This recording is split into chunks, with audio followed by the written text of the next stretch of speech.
Hello everyone and welcome back to my channel.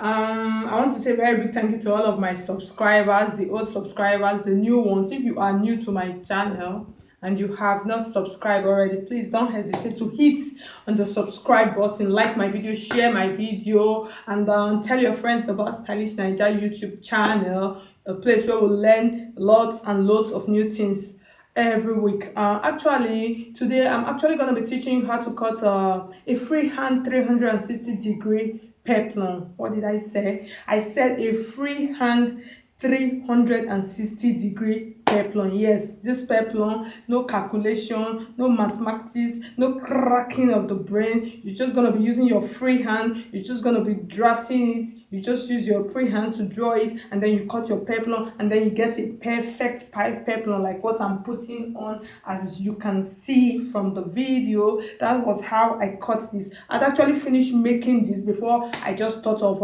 making a video for people that actually don't know how to cut freehand peplum. Yeah, so don't make sure you watch the video to the end. It's actually a short video. Yeah, it is short video. So like I normally say, if you actually find this video helpful and useful, please do not hesitate to hit on the like button. Why I say you should hit on the like button, hitting on the like button actually make me to know that you actually appreciate what I do. So that is why I always want my viewers to just hit on the like button for me to know. So it will make me to ace up my game. So that is the reason. And if you're having any problem regarding sewing, any video you want me to make or any question, please don't hesitate. Just scroll down below and you see the comment section and just drop the comment. So let's go. It's so easy.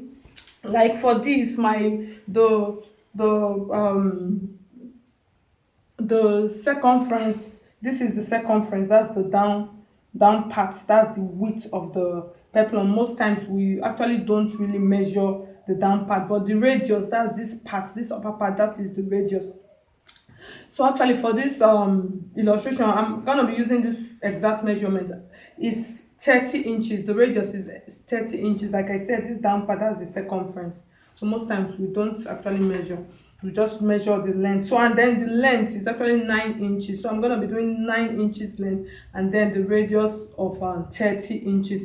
And for you to do this in freehand, you just you divide the 30 into 4, and for this I have 7.5 inches. Then I'll add half an inch allowance to it to make it 8 inches. That is for the seam and the zip allowance. If you know that half an inch will not be enough for you, you can actually add 1 inch or 2 inch. So it depends on how you sew. So you can add 2 inches, but for this, since this is an illustration, it's just a rough illustration, I'm going to be using half an inch. You can actually use 2 inch max, so that will make it so perfect. Use 2 inch. So for this 7.5, I'll add half an inch, it will give me 8 inches. So I'm going to be working with 8 inches radius and then 8 inches length. That's what I'm going to be working with.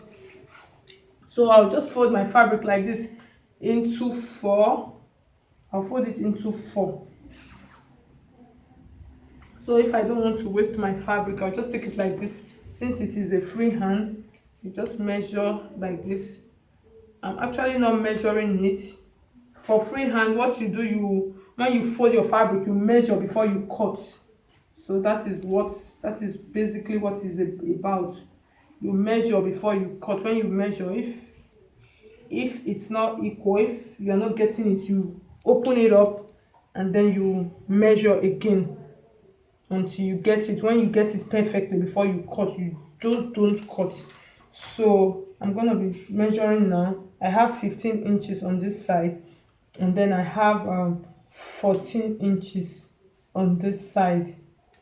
So the next thing I'm going to be doing, I told you initially, I said I'm going to be using 8 inches for the radius. That's the top part. So for me to get my 8 inches, since because this part is 30, which is 7.5 for beginners that don't know, you divide it into 4. So you have 7.5. When you divide 30 into 4, you have 7.5. So I added half an inch to it as the same allowance to give me 8 inches. But like I said, if you're actually making an actual fabric, add 2 inches to it, so you have 7.5, like 9.5.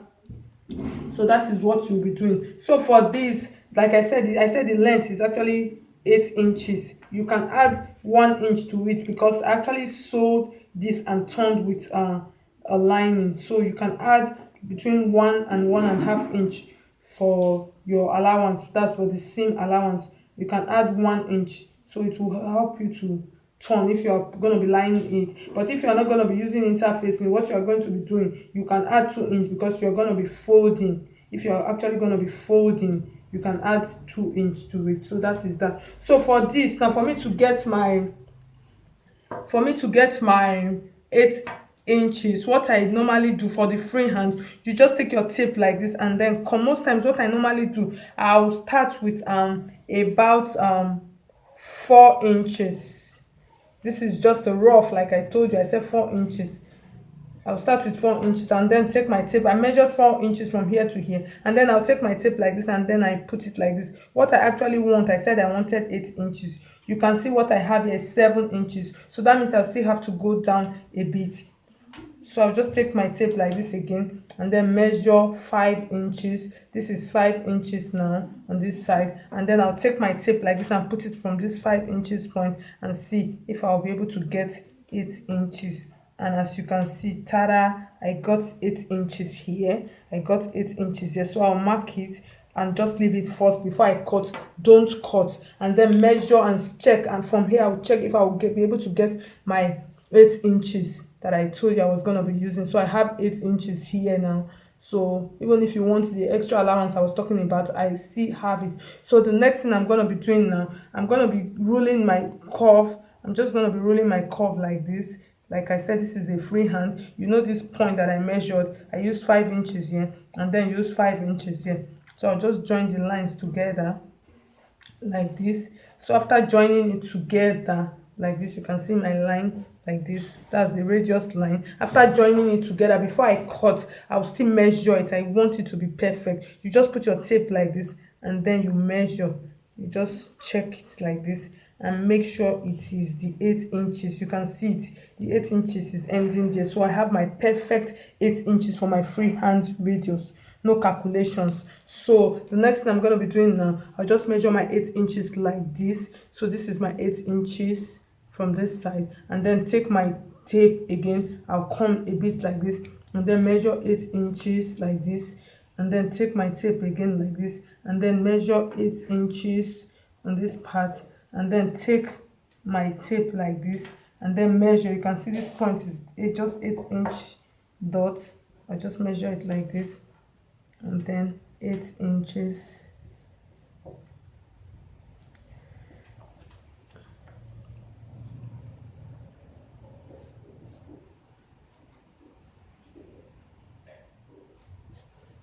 And then at the end of the day, I'll just take my chalk like this and then connect my lines together.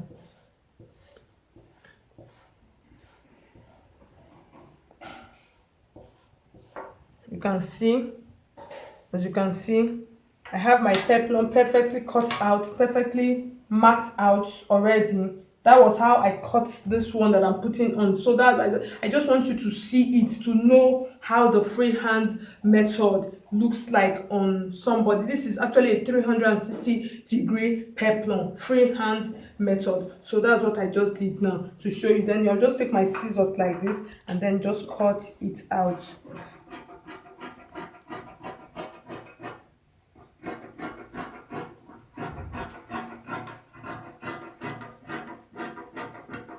And then cut out first, and then I'll cut the radius.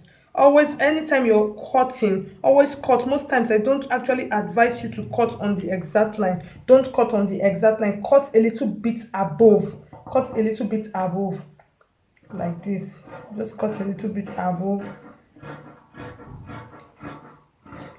What is the essence of cutting a little bit above? When you cut it a little bit above, if it's too small, you still have room to trim it a bit and then it will fit perfectly. But if you cut it originally from the line and it becomes too big, there's nothing you can do. The only solution to such peplum is that you have to pleat them a bit. So that is the only way it's gonna fit. But if you cut from the top and it's too small, you can always trim it a bit and then it will be perfect. So as you can see, this is our my 360-degree peplum. You can see it, you can see the shape and the lines on it already. So that is how you actually cut a freehand 360-degree peplum. So you see, it's so easy, no calculation, no cracking of brain, no mathematics. So that is how you just do it, simple and easy. So this video, like I said, is very quick and short. So I have actually come to the end of this video. If you have not subscribed to my channel, please subscribe, like my video and share my video. Thank you so much for watching. Bye bye and God bless you.